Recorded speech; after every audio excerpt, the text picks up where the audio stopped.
Krishna.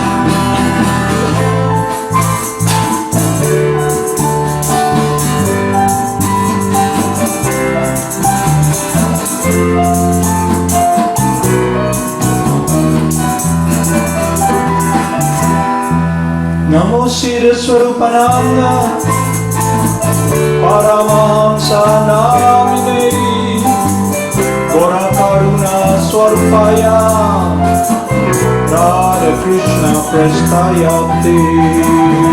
Namo Siddhaswarupananda Paramahamsa namine Gora Karuna Swarupaya Radha Krishna Prestayate.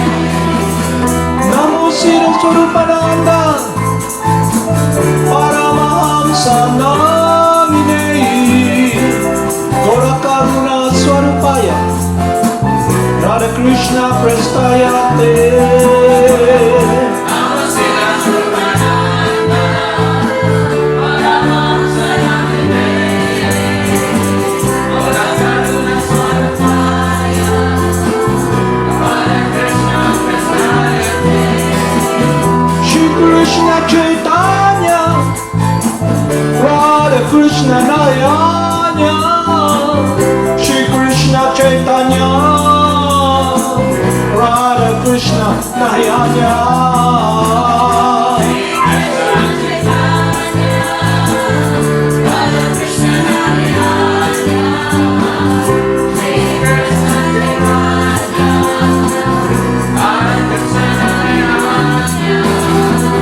Jaya Jaya Gurudev Jaya Jaya Gauranga Jaya Jaya Gurudev Jaya Jaya Gauranga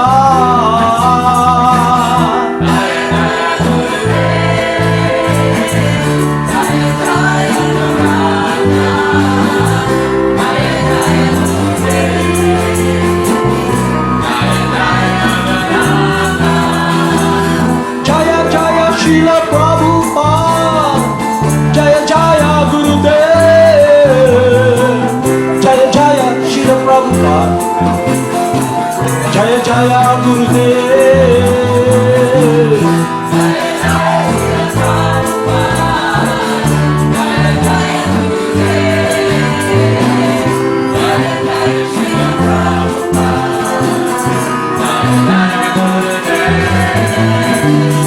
Bhaja Shri Krishna Chaitanya Prabhu Nityananda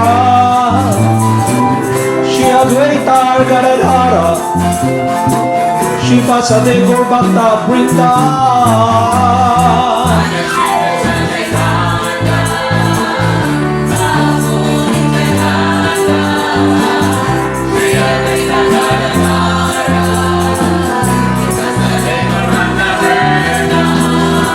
Gopala Govinda Rama Madana Mohana Gopala Govinda Rama Madana Mohana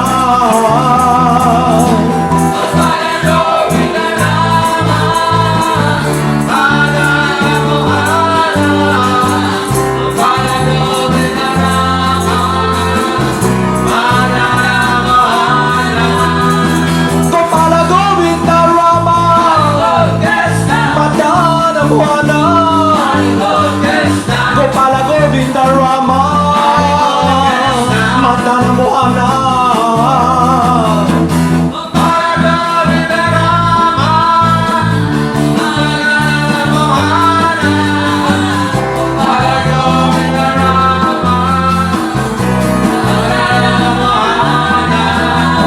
Gopala Govinda Rama Madana Mohana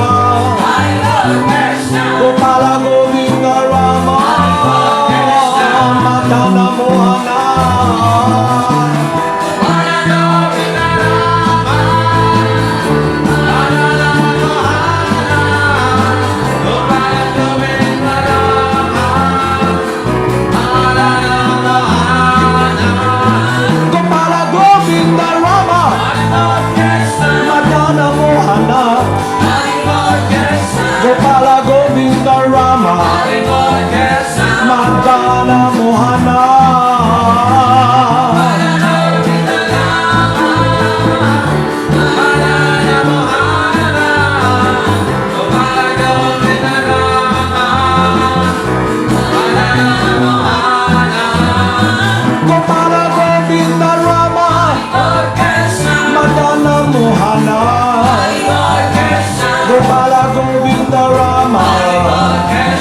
Madana Mohana.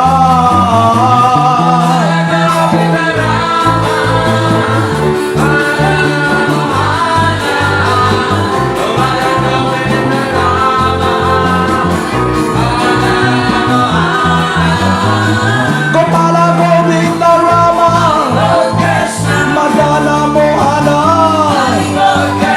Gopala Govinda Rama, Madana Mohana.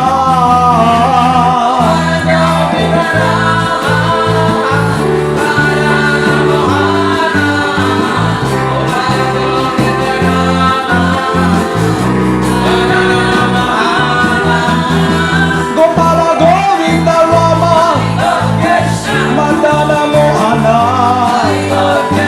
Gopala Govinda Rama, Madana Mohana.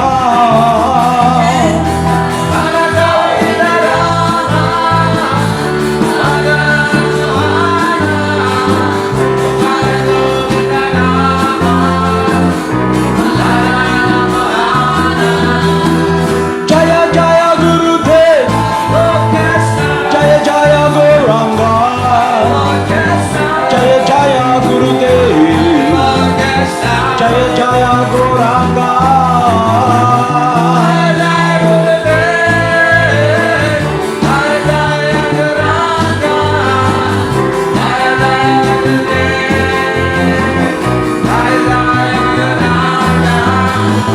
Jaya Jaya Srila Prabhupada, Jaya Jaya Gurudev, Jaya Jaya Srila Prabhupada, Jaya Jaya Gurudev.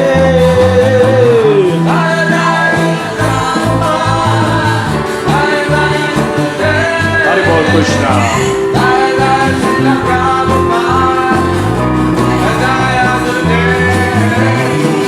Jaya Jaya Siddhaswarupananda Paramahamsa. Jaya Jaya Siddhaswarupananda Paramahamsa.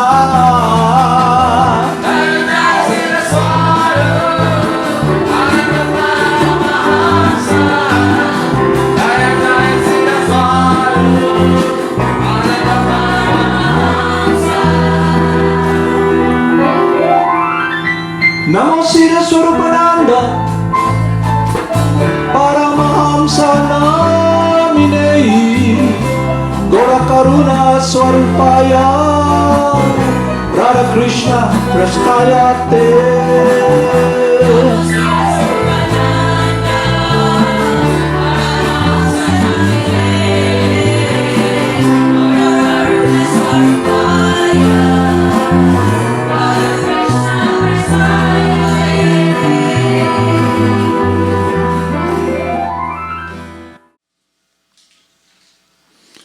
The living entity, all of us, we want to experience happiness, we want to experience a state of consciousness or an environment wherein there's no disturbance. But because we are not really aware that there are forces that drags us to be anchored in this world, and we don't notice it.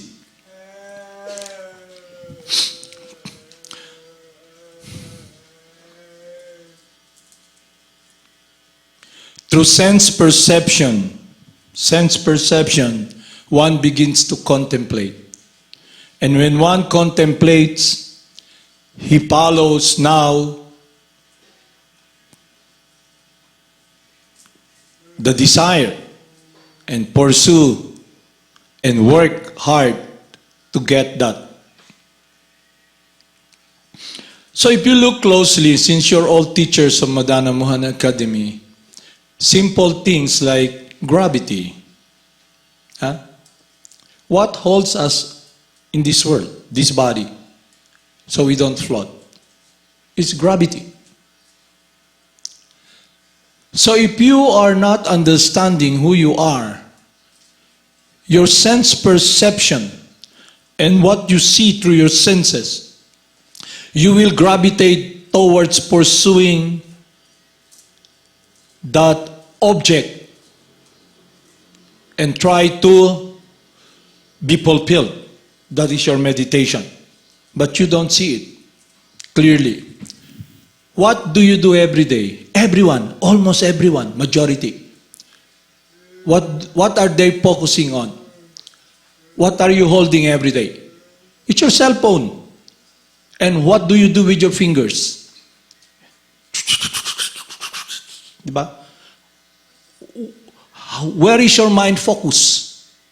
Upon this world. So the object matter you're using, the body, it's just so much that you cannot, so much, this experience of following the mind, the senses, which we, the person inside this body, perceive through the senses. Now, the activities we do gravitates towards this miserable world. Look around. Everybody's holding cell phone, walking. So the mind gravitates towards this world. And this world is a place of suffering. To be born, to be in this body, you have to experience to be inside the womb for 9 months. But you don't remember that. You're put into suspended animation without remembering that you were once inside the womb. You cannot even sit here for a moment, for even 30 seconds. Sit down. You cannot even control your mind. So it means material nature is very powerful, insurmountable. So when one is in a condition, a disease condition, materialism and false bodily identification, then his or her activities, our activities, gravitate towards this world. So our meditation is about this world. That's why I'll teach you something. I'll teach you a process wherein you, the person, your body, your mind, you will become a witness that you will be able to see how you can use this body, how you can direct your mind. Meaning, you will be in control of your destiny.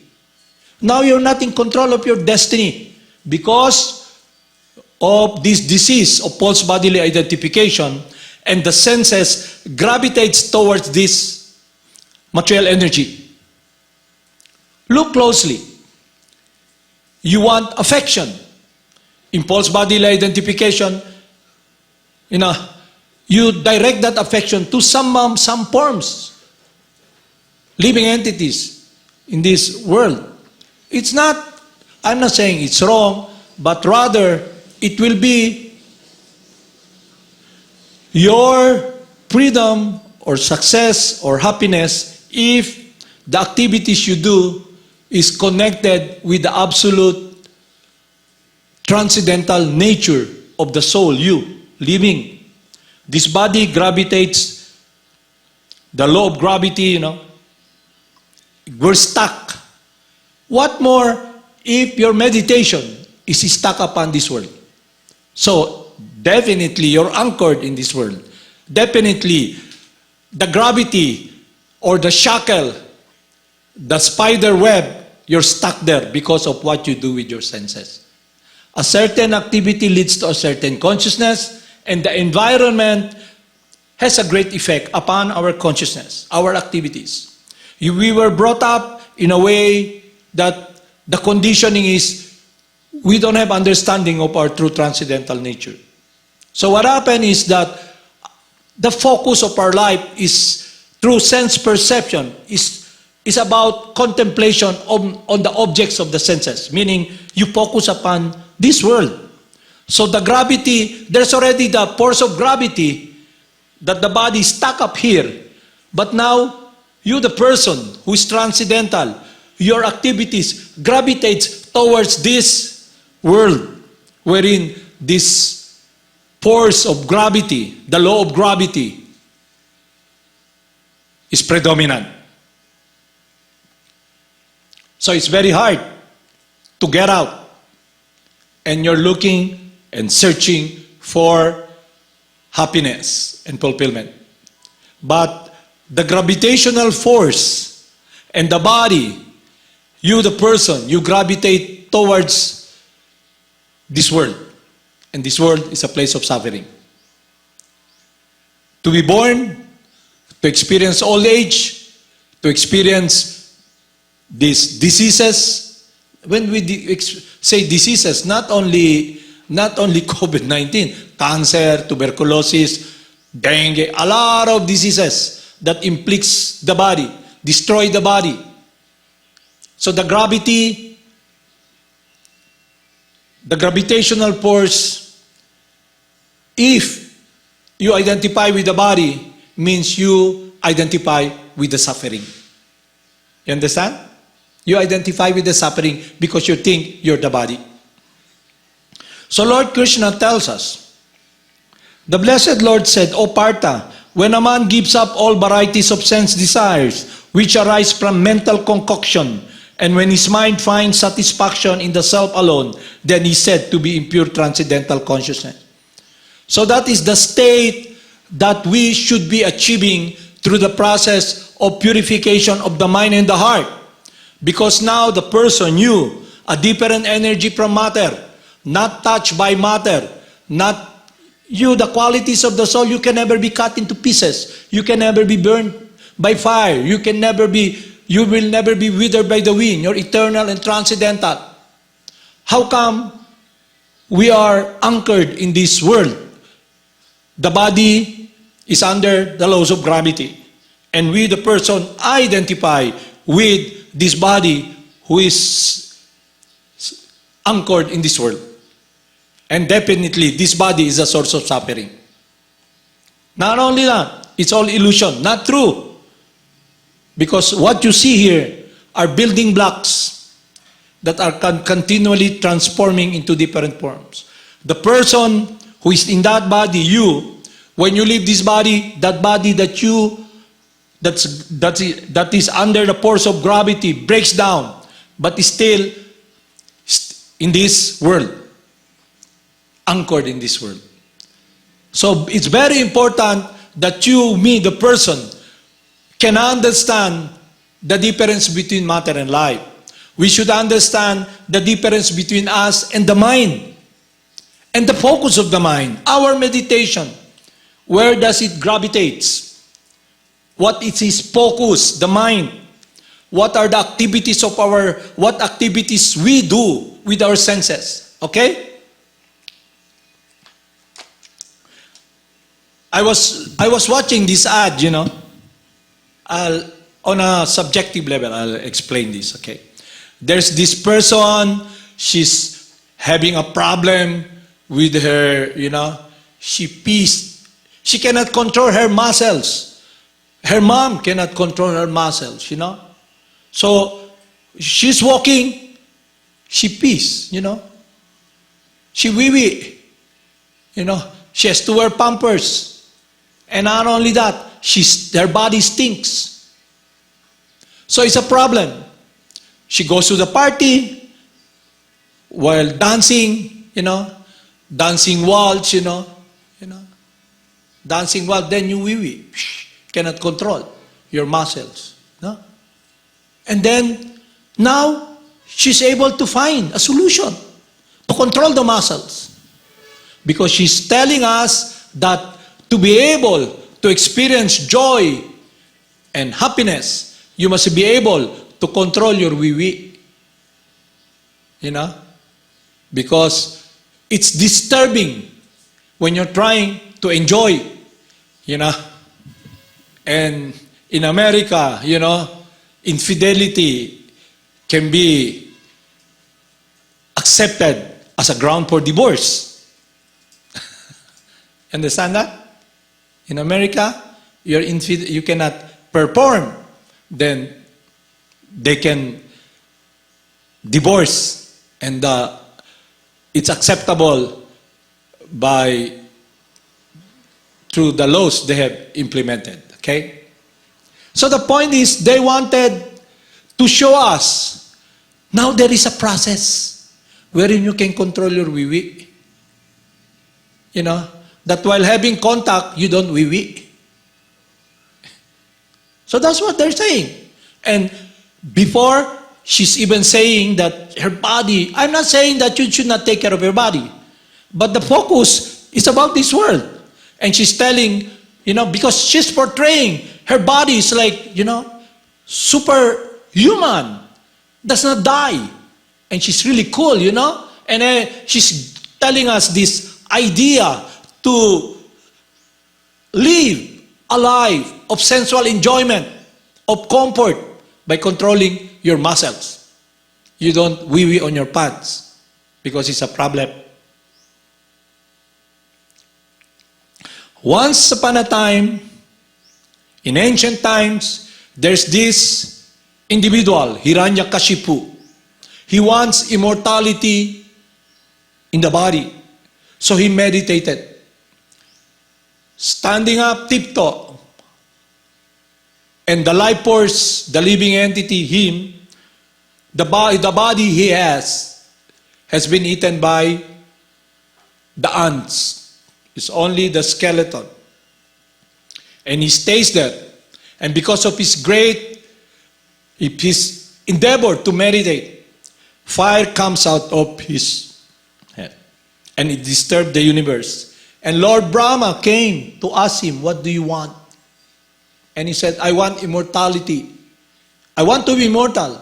And Lord Brahma said, my dear son, even me, I am not immortal. Time will come, at the time of dissolution, I will leave this universe. But I can give you anything you want. So what he did was, he wanted activities. He wanted benediction to be immortal in the body. That he will not leave the body. That is really stuck up in this world of gravity. This universe, okay? But in the end, when his focus is upon sensual enjoyment, lust, it did not satisfy him. He became very angry to the point of harming his son, Prahlad Maharaj. And in the end, he was defeated. So my point is, all of us here, what do you do every day? So I'll teach you a process, because you chant every day. I'll teach you for the audience to do japa yoga. By the use of sense of touch, everybody likes to fiddle, you know. Some people, they don't fiddle, they bite their fingers. Yeah? See that? And some individuals, they cannot stop holding cigarette, even though they don't light it. They're just holding it, you know. They don't smoke, and it's lighted, you know, until, then they light again another one. Yeah? Fiddling, no? Because the mind is searching for something to be pacified. But if you're ignorant of your identity, what will happen is, and you're not in the process, you're not engaging in the process that will divert you from this shackle, this anchor that's making your life miserable. Making your life miserable. You look, I was sitting down, I was watching this guy, you know. Text. After a while, they're fighting already, no? Or someone who just goes out in the net. I want to have a friend, you know. And her mind, the guy tells him, why don't we meet, you know? Where? Somewhere along, you know? So she goes there. And that person is a pedophile or a rapist. She gets raped or she gets killed. Yeah? Because of the focus and the meditation, what you do with your body. But there is a process that is transcendental to this world. It is a transcendental meditation of your relationship with the Supreme Person. Yoga, union with God. And that is about your happiness in connection with God's pleasure. That is Bhakti Yoga. That's why you come to Madana Mohana Academy, we practice the 9 process of meditation, of devotional service. What is devotion? It's your love. What you do every day, you're devoted to your cell phone, to your laptop. No? What is your meditation? What is your focus? That is up to you, what you do. But you must ask this question. Is it really a path, an activities I do every day that's helping me come to the point wherein I feel in my heart the happiness and security? Or am I so worried of all the anticipation in the mind, the desires that I cannot even grasp, or even I do engage my time, it seems unreachable. So everybody is anxious. All of us, we experience that. We're anxious that we cannot get what we want. When we get it, we're anxious that we may lose it. And when we lose it, we're anxious. Now, we're in turmoil, disturbed. So gravity, if you understand that everything animate or inanimate that is within this universe is owned and controlled by God, knowing well to whom they belong, one should use only the quota that is allotted to him. So you have this body. So there is a process that can purify the mind, and what I'm telling is that this body is neutral. Matter is neutral. How you use matter will be your success or your freedom or your happiness in a truest sense if you're able to engage in action in the service of God, karma yoga. But if your activities we do, gravitates towards this world, towards this body, towards what the mind tells us, the desire, then we're in for a ride into oblivion. No matter what you do, you're in the wrong direction. No matter how arrogant you are, you think na, I'm gonna choke it out. I will survive. You will not survive. Because when you're in that direction, you're already dead. Because your focus for happiness is about that matter. Now you don't need to ask question, why you are unhappy? Because your focus in the wrong direction. You gravitate towards the world of death. You understand? A certain activity leads to a certain consciousness. What activities do you do? Will it free you? Will it give you happiness? So the spiritual master, Krsna, comes, gives us a process wherein our life can be directed in a world of life. That the activities we do will give us fulfillment. The more we engage in such activities, the more we long for it. Because our heart and the mind can be directed towards the world of life. Life for life, love for love. But in materialism, the gravitational force is upon pushing us to be anchored in this dead world. So no need to tell you you're suffering. Just look at our activities. What do you peddle? Touchscreen? Or if you have 30, what's that cell phone na,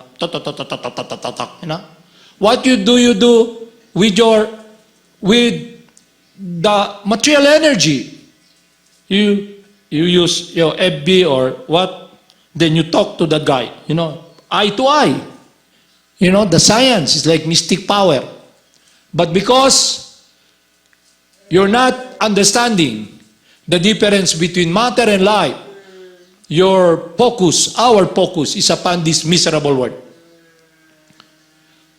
So this great, it's mystical, magical, but it's become a great mistake because we are not understanding the truth. That the more we follow the dictates of the mind, focus upon this temporary world, this gravity that has made this body anchored in this world of death, then, you're given a free ride. That door is the door you have entered. You understand? Now you want to get out of the door? There is a process. But it's a different process than what we have experienced. You can communicate with this magical science to communicate to somebody, talk to somebody, look at their face in that screen.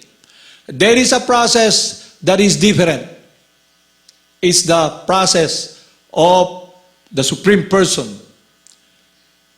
The transcendental nature, you the person, life, can be connected with that transcendental world through the yoga sound. And the process is through practice. The more you practice, practice makes one perfect. So now you have perfected it. You can text thousands while talking.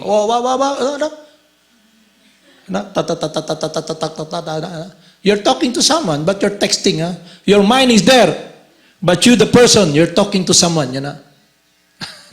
Your senses is hooked up, gravitated, and anchored upon this world. So this is a planet of death, and this world will not give us real happiness, no matter what you do, because you're a different energy. But because we're so stupid and moronic, we're idiots. We scratch and scratch and scratch. Because we become hard-hearted. We're not tasting what is sweet. We're not tasting this connection of affection towards the Supreme Person. The pleasure of God is not upon us because our life is self-centered. It's all about us. And we're not self-sufficient. So this false ego of trying to imitate God, actually we envy God. We want to dominate. But in the end, you get devastated. Just like yesterday, my friend Nichalila told me, hey, our neighbor just passed away. Okay. How old is he? He suffered from cardiac arrest, but prior to that, he's already in a different world. He's already spaced out. You know what spaced out? You're talking to somebody, but his mind is out already, You experience that in your classroom, maybe your students sitting down there, but spaced out. Their mind gravitates towards their boyfriend, towards the fiesta, And you're there. That's why it is described that you're drowning in this ocean of material suffering because of the disconnection, because of our meditation, because our focus, our mind, our sense perception, our contemplation through sense perception is directed upon this gravitational force that has anchored us, this dead world. So you want to experience life? Enter another world. Krsna. Is it clear and understandable? So there is a saying that the taste of the pudding is in the eating. So I'm telling you something that will give you happiness. So I'll just give a narrative of one's life. I'll just give a subjective narrative, okay? Like myself, it's not a testimonial to say, no, it's not that. I was brought up in a way that I was in an environment where everybody's, can enjoy their senses to the fullest, My association, my classmates, they're well off, I was sent to a school to be learning the skills in economics. And the projected goal is economic development. It's about money. Because if you have money, you'll be happy. Okay? But all the children during the time, it was a time of bounty because the parents are businessmen, working abroad, you know. But me, I seldom see my father, you know. He just comes every year, 2 weeks. So I was with friends. I'm always with my friends. And the activities we do is what the materialistic school is trying to tell us, educate us, that if you have economic development, you have money, you'll be happy. And we look, all of them are moneyed. Their parents are very rich. They just, you know, go every day, they just try hard to find fulfillment through the senses, but everybody's unhappy. So we came to the point that what is being projected by the materialistic school, that the gravity wherein we're focused, the gravitational force, it did not make us happy. So why struggle? So majority of my friends went into drugs, intoxication. Because what the materialistic school is projecting, trying to tell us, because most of us, we have this idea of the first world country, the United States of California, you know, Hollywood, where everybody's driving, you know, with a superstar, as if there's no death, there's no suffering. But that's not true. So the gravity of false bodily identification, this ignorance of the body, will be the cause of your misery and suffering. So we decided, why try to work hard to get all those things? Those things that are being projected to us, that if we get it, we have it. We have tongue warp. We can eat what we want. Friendship, everything, merrymaking, and we are all miserable, like a fish out of water, gasping. And everybody is looking around. Why? I ask this question. Why am I unhappy? In the midst of merrymaking. Why? Diba? You have fiesta. You look carefully, Fiesta. Diba? Everybody eats, merrymaking, you know. At the end, what do? They try to forget. What do they take? Intoxication. They drink liquor. You know? Pray. Take some. Di ba? Tagay. Di ba? Invite other people. Come. We are enjoying. But you're drinking something that numbs the senses. Because your focus for happiness is based upon this anchor, the gravity, the false bodily identification, the disease of materialism.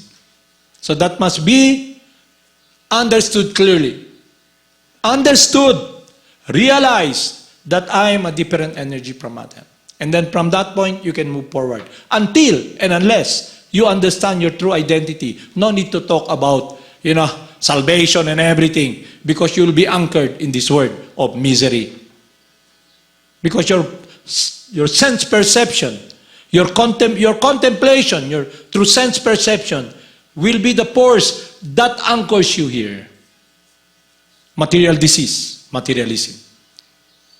So now you can check in your daily life how much you're fiddling with your cell phone. Your eyes are looking at somebody, talking about something. Sometimes you can talk to so many people, yeah? People, let's have a group chat, yeah?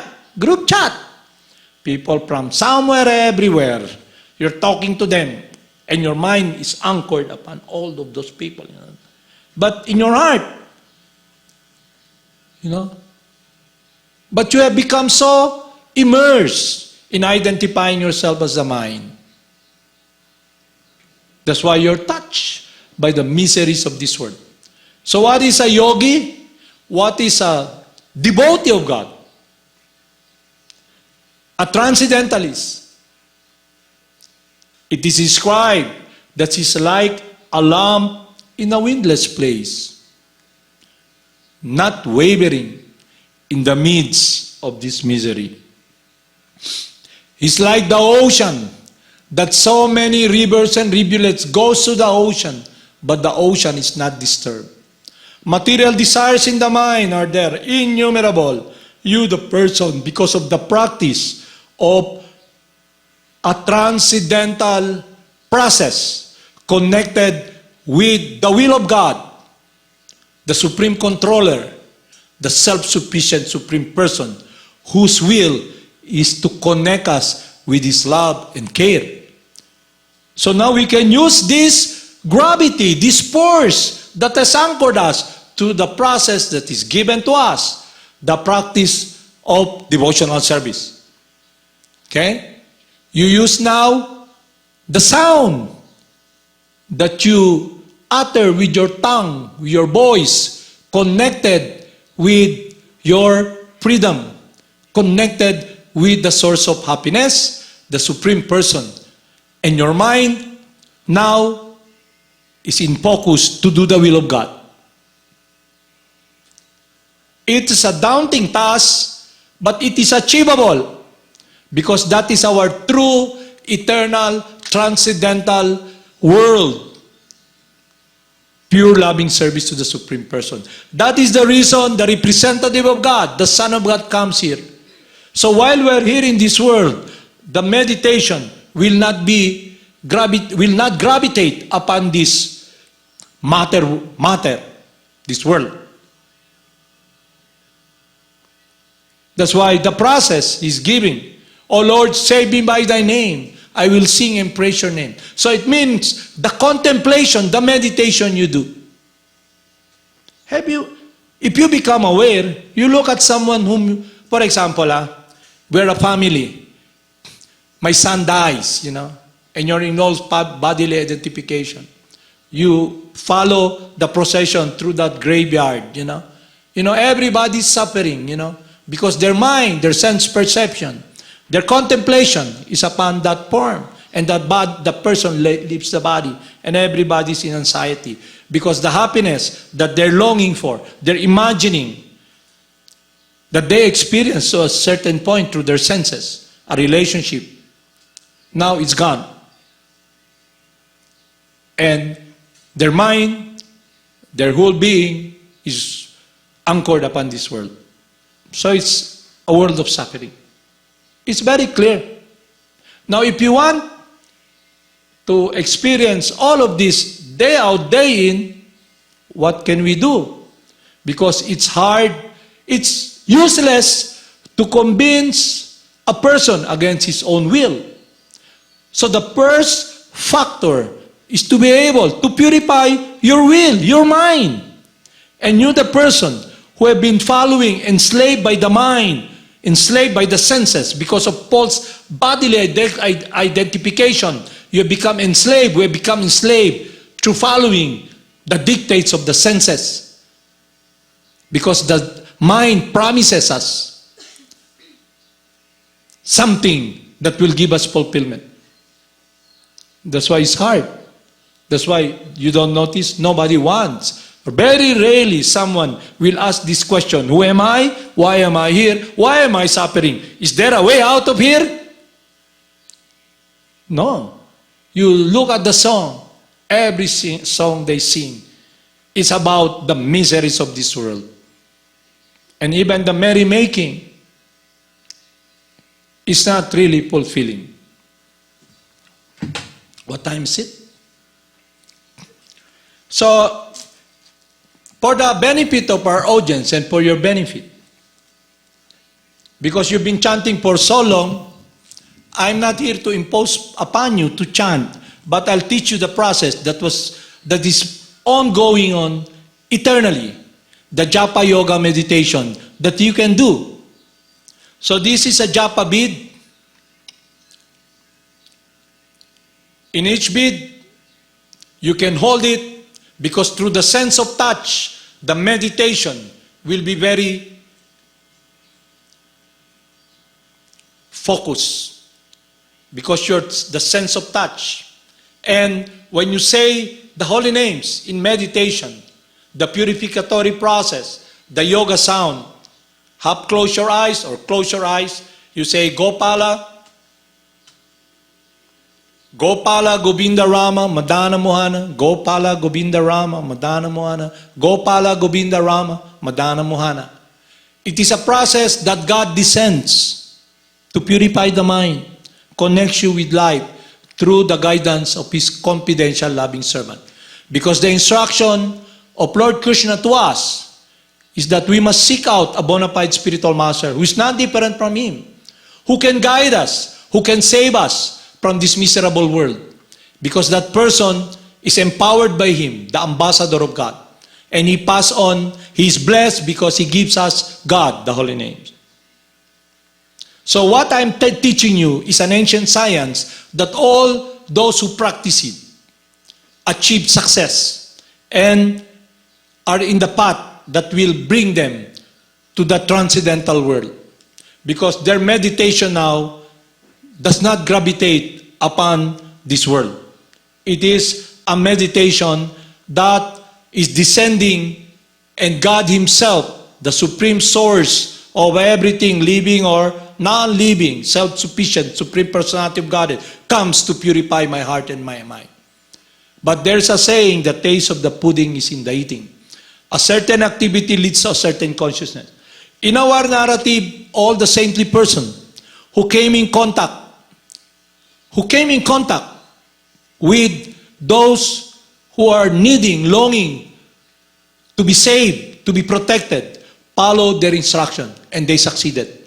They all succeeded because the driver of our life now is the supreme controller, the self-sufficient supreme person who loves us eternally. You're looking for a friend, and that friend is our eternal friend, a relationship. But in the beginning, it's very hard to ascend. Now there is a process that is descending. So all you got to do is relax and chant. So the mantra draws the mind away from matter. So like the Sankirtan we do. But me, I've been given the opportunity to chant Japa mantra, this Maha mantra, every day. Every day. And the effect in your life will be clarity, a focus of what is being taught. You experience it. You realize it. You just don't talk about it and you don't even know about it. It's a mystery. No, you realize it. Just like if you're thirsty, you get a glass of water, you taste the water. Okay? If you're hungry, you get the food put in your stomach, you experience that. And then you begin to see how in the beginning it's a daunting task because you've been the servant of the senses and your contemplation about this dead world. Then after a while, the mind becomes your friend. You're able to direct the mind. You, the person, becomes the master. Your mind becomes your friend. When a person is full of material desires, it's like my spiritual master tells us, it's like different snakes biting you with poison. Now all the snakes, even the mind, bite you but no teeth. It just tickles you. And not only that, you're able to direct it to what is connected with your heart, with your love, your relationship with God. So what we should do is uncover, get out of this gravitational force of sensual enjoyment and materialism, and use now God's energy, matter, to be able to enter that world. It is a science we can understand and practice every day. Okay? Understand? There's a difference between material sound and transcendental sound. The sound of life, the sound of that is connected with pure devotional service, or in Shastra it's called Vaikunta, the world that is transcendental, where everyone there is engaged in loving reciprocation in pure devotional service to please God. Here, that's not our case. That's why we suffer. And to put it in an... Because we're not self-sufficient. You're not all-powerful. That's why you struggle. They talk about struggle for survival. Who will survive in this world of gravity and this body under the force of gravity and your meditation upon this dead body? You can if you follow this process. So I'll teach you this ancient science, this practice that all those who have succeeded followed. This is called japa yoga. You can meditate even without japa beads if you're so practiced, when your life is 100% engaged and dovetailed in pure devotional service. But that is not our state now. There's so many, strings pulling us, horses driving in different direction. So to get out of this confusion, let's enter the world where there is no gravity. The world of life, a transcendental world, without material consideration, the holy names of God. So I'll give you these beads for our audience so they can understand that they can do meditation in their house. No need to follow all these people. We should follow these people proposing to us happiness. If it's about health, yes, we take that. But that should not be our focus to live eternally in the body. Because it will never happen.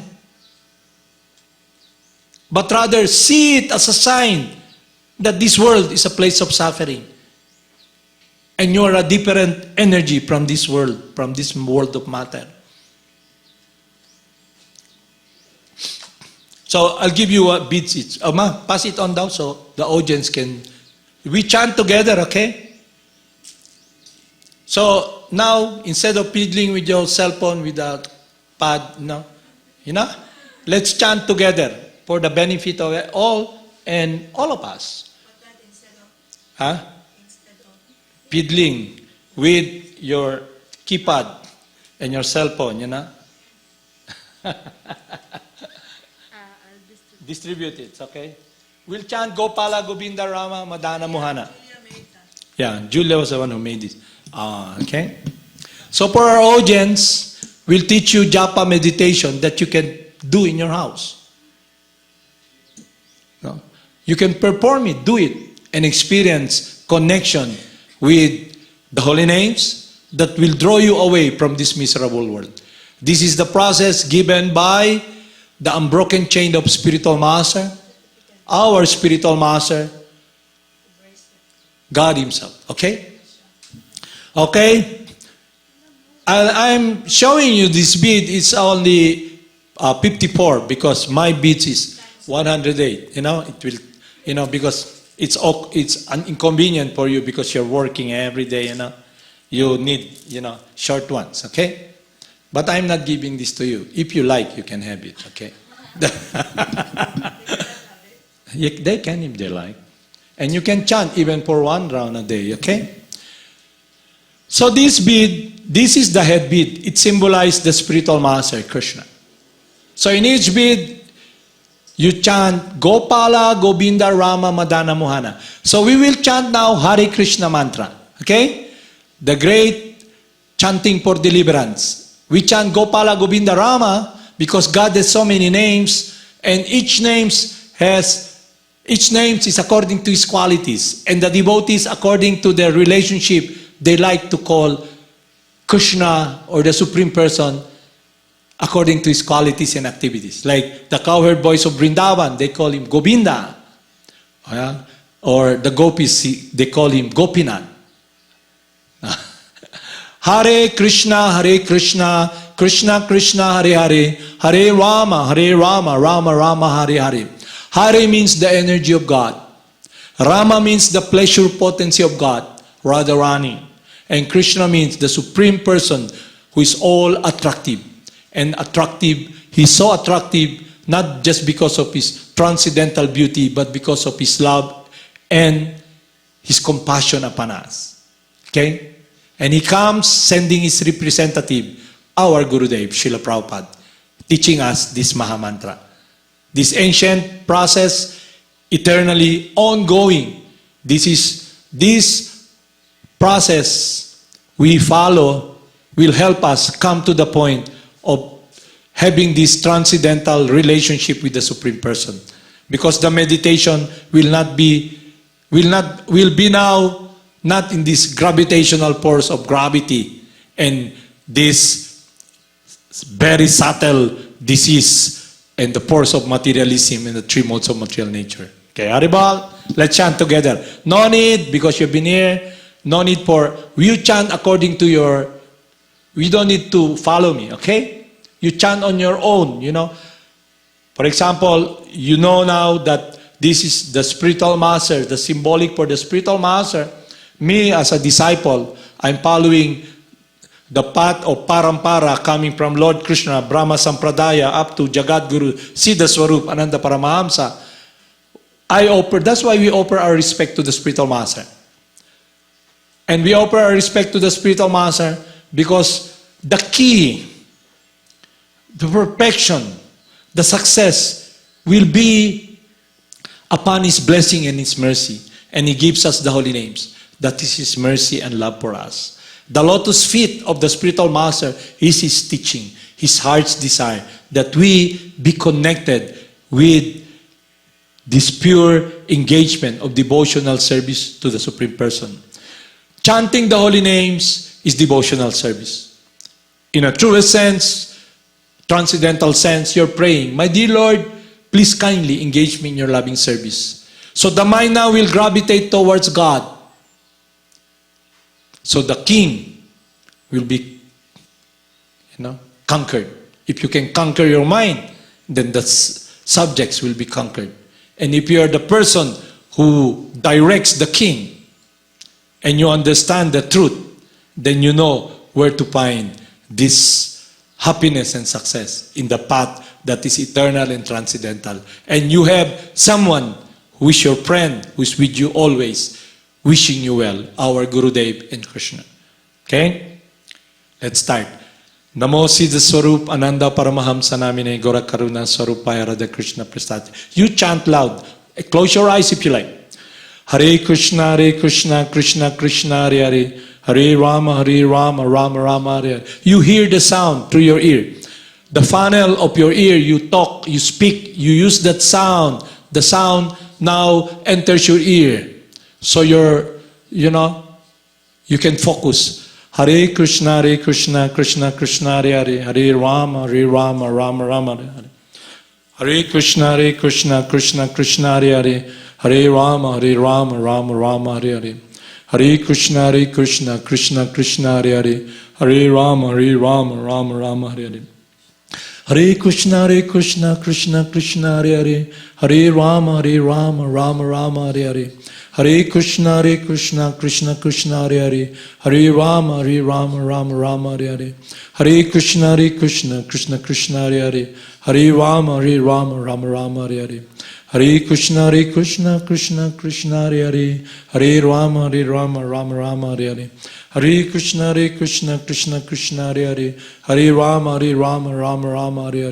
Hare Krishna, Krishna Krishna, Hare Hare. Hare Rama, Rama Hare Hare. Hare Krishna, Krishna Krishna, Hare Hare. Hare Rama, Rama Hare Hare. Hare Krishna, Krishna Krishna, Hare Hare. Hare Rama, Rama Hare Hare. Hare Krishna, Krishna Krishna, Hare Hare. Hare Rama, Rama Hare Hare. Hare Krishna, Krishna Krishna, Hare Hare. Hare Rama, Rama Hare Hare. Hare Krishna, Krishna Krishna, Hare Hare. Hare Rama, Rama Hare Hare. Hare Krishna, Krishna Krishna, Hare Hare. Hare Rama, Rama Hare Hare. Hare Krishna, Krishna Krishna, Hare Hare. Hare Rama, Rama Hare Hare. Hare Krishna, Krishna Krishna, Hare Hare. Hare Rama, Rama Hare Hare. Hare Krishna, Krishna Krishna, Hare Hare. Hare Rama, Rama Hare Hare. Hare Krishna, Krishna Krishna, Hare Hare, Hare Rama, Rama Rama, Hare Hare, Hare Krishna, Krishna Krishna, Hare Hare, Hare Rama, Rama Rama, Hare Hare, Hare Krishna, Krishna Krishna, Hare Hare, Hare Rama, Rama Rama, Hare Hare, Hare Krishna, Krishna Krishna, Hare Hare, Hare Rama, Rama Rama, Hare Hare, Hare Krishna, Krishna Krishna, Hare Hare, Hare Rama, Rama Rama, Hare Hare, Hare Krishna, Krishna Krishna, Hare Hare, Hare Rama, Rama Rama, Hare Hare, Hare Krishna, Krishna Krishna, Hare Hare, Hare Rama, Rama Rama, Hare Hare, Hare Krishna, Krishna Krishna, Hare Hare, Hare Rama, Rama Rama, Hare Hare, Hare Krishna, Krishna Krishna, Hare Hare, Hare Rama, Rama Rama, Hare Hare, Hare Krishna, Krishna Krishna, Hare Hare, Hare Rama, Rama Rama, Hare Hare, Hare Krishna, Krishna Krishna, Hare Hare, Hare Rama, Rama Rama, Hare Hare, Hare Krishna, Krishna Krishna, Hare Hare, Hare Rama, Rama Rama, Hare Hare, Hare Krishna, Krishna Krishna, Hare Hare, Hare Rama, Rama Rama, Hare Hare, Hare Krishna, Krishna Krishna, Hare Hare, Hare Rama, Rama Rama, Hare Hare, Hare Krishna, Krishna Krishna, Hare Hare, Hare Rama, Rama Rama, Hare Hare, Hare Krishna, Krishna Krishna, Hare Hare, Hare Rama, Rama Rama, Hare Hare, Hare Krishna, Krishna Krishna, Hare Hare, Hare Rama, Rama Rama, Hare Hare, Hare Krishna, Krishna Krishna, Hare Hare, Hare Rama, Rama Rama, Hare Hare, Hare Krishna, Krishna Krishna, Hare Hare, Hare Rama, Rama Rama, Hare Hare, Hare Krishna, Krishna Krishna, Hare Hare, Hare Rama, Rama Rama, Hare Hare, Hare Krishna, Krishna Krishna, Hare Hare, Hare Rama, Rama Rama, Hare Hare, Hare Krishna, Krishna Krishna, Hare Hare, Hare Rama, Rama Rama, Hare Hare, Hare Krishna, Krishna Krishna, Hare Hare, Hare Rama, Rama Rama, Hare Hare, Hare Krishna, Krishna Krishna, Hare Hare, Hare Rama, Rama Rama, Hare Hare, Hare Krishna,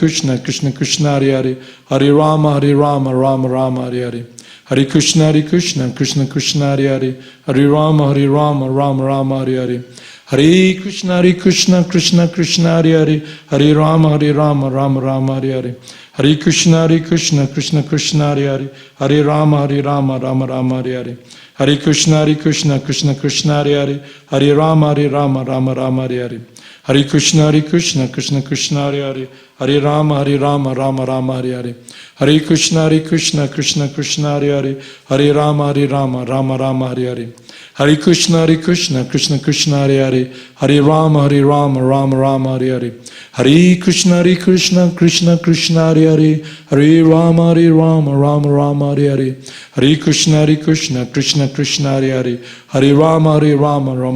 Hare,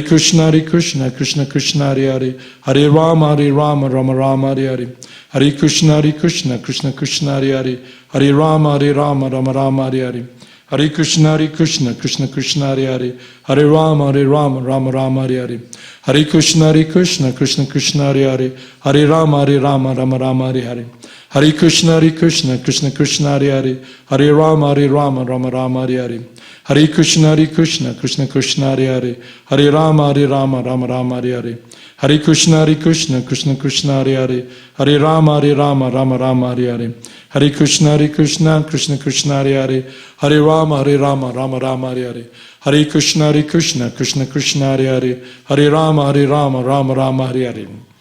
Namo Siddhaswarupananda Paramahamsa Namine Gora Karuna Swarupaya Radha Krishna Prasthate. That is the japa yoga meditation with the use of bead and the sound. By the sense of touch, by the sense of the tongue, and you can hear the sound. So this process in practice can give you clarity. You'll be situated in a transcendental environment because the decision we do in material contamination is based upon the influence of the three modes of material nature. That's why when you're angry, the mind is angry, you're not the mind. And when your mind is angry, you decide in anger. Yeah? Even the person who's so nice, your child, just drinking milk, and then because her hands are so small and still hot when you gave that glass of milk to her and she drops it, immediately, what? You whip him or you You do things and engage in activities by the influence of anger in your mind. It's very dangerous. And the process that we engage in, the Japa Yoga, purifies your intelligence. So now you'll become intelligent. You have clarity, and that intelligence will be directed in harmony, in doing what is pleasing to God, if we have that intelligence. So that's the Japa Yoga meditation we do. Now this bead, if you like to practice, you can have it. If you don't like, just leave it there, okay? So this is not joining a religion. This is not becoming a member. It is a process that Lord Jesus Christ is teaching us. O Lord, save me by thy name. I will sing and praise your name. In this age of quarrel and confusion, the process to achieve transcendental loving relationship with the Supreme Person in transcendental meditation, in focus, is through this process of God Himself, purifying our tongue, our mind, our whole being. Yoga, union with God. Yoga sound, union with God. So, it will be up to you if you want to take it. That's your freedom. Now you weigh. You can check. What do you really have? Where is your life gravitating? And you want happiness and fulfillment. Okay? Understand? Is it clear? So these beads, if you like, you can have it. You can use it. You can chant in the evening before sleeping. You can close your eyes. Because if you close your eyes, you might fall asleep. And when your mind is so troubled and confused, you cannot make decision. Sit down and chant the holy names. And Krishna will give you clarity of intelligence in the mind. Okay? You'll enter a world, not this world. That's why spiritual life, in a truest sense, is inseparable from you, because you're divine, you're a different energy from matter. Your spirit soul. And the process we're offering Krishna Himself is a sustainable process. Because now your body is still strong. You can still see. Time will come when you meet the inevitable. It's not that you just leave the body like get bumped by a car. What if your senses, you are in coma now? No, you're in coma now. And you're not so practiced. And your meditation is upon this world. So definitely what's in your mind will be about this world. But because you're so practiced in chanting the yoga sound, you can chant with your mind. That's the point. The mind now, you can use it to chant even without saying a word. You can chant. You can say to the mind, chant the holy name. And Krishna will manifest. Krishna will reveal Himself to you. That when at the time you're immobile, the last you can have is the hearing. But if you're already deaf, because the gravity is so much powerful that your senses gravitated toward this world, and what's in your ear now is not the wax anymore, the building blocks already, you know. You cannot hear. But if in your practice, this body is anchored to this world, but you the person, you understand and realize you're not the body. You experience all the pain through this body, through the senses, sensual happiness or pain. But because your mind, the person, you're transcendental, you go into samadhi. Samadhi means transcendental consciousness, not touched by this world. Just Haridas Thakur. You remember Haridas Thakur? He was beaten in 21 marketplace. They want to kill him. You know, he's not touched. And then he he was seeing those individuals who were suffering, because I said, why are you crying? No? Because you cannot die. We're given guidance that if we cannot kill you, we will be killed. So that's all. I'm very sorry. So when he went into Samadhi, and then he's dead. They throw him in the ocean. Then after Samadhi, he's walking again. Many things we cannot understand, but will reveal to us when we become purified from all this material contamination. You'll be seer of the truth, because someone whom will listening is the seer of the truth. He's like the sun. Where there is light, there is no darkness. Where Krishna is, the holy names, there is no darkness. So that's why the process of devotional service is sustainable, because it's inseparable from you, because it's eternal. It's about your love. It's about your transcendental nature.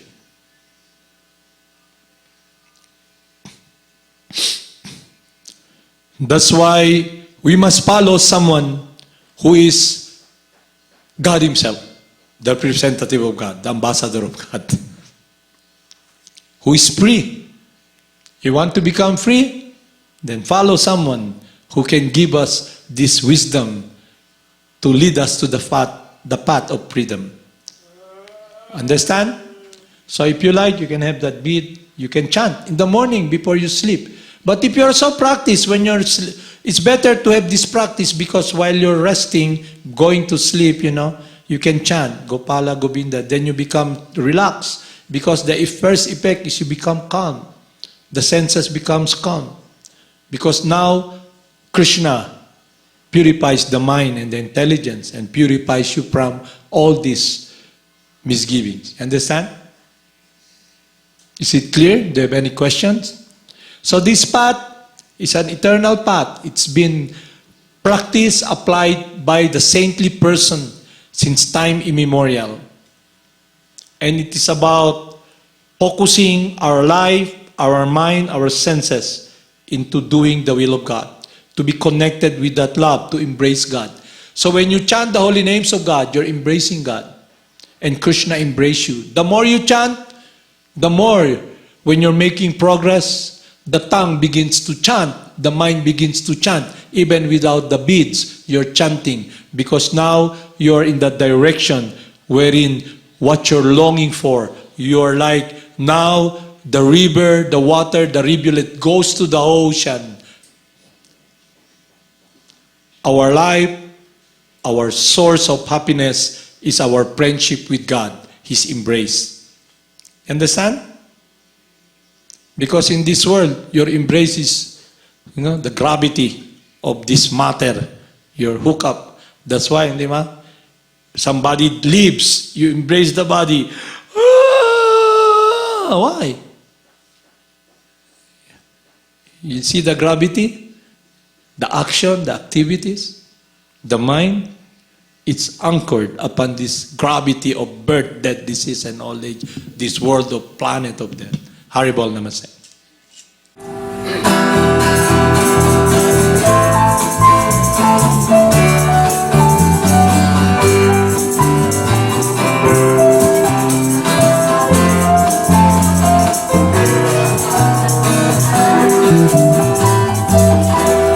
Namo Siddhaswarupananda, Paramahamsa Karuna Swarupaya, Radha Krishna Prestayate. Namaste Siddhaswarupananda, Paramahamsa Karuna Swarupaya, Radha Krishna Prestayate. Shri Krishna Chaitanya, Radha Krishna Nayanya, Shri Krishna Chaitanya, Radha Krishna Nayanya.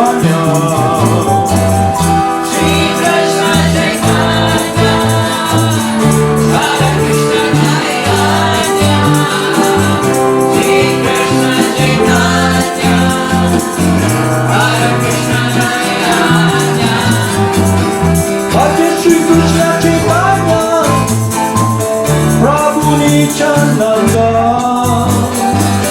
Shri Advaita Gadadhara, Shiva Sare Gaurata Krishna.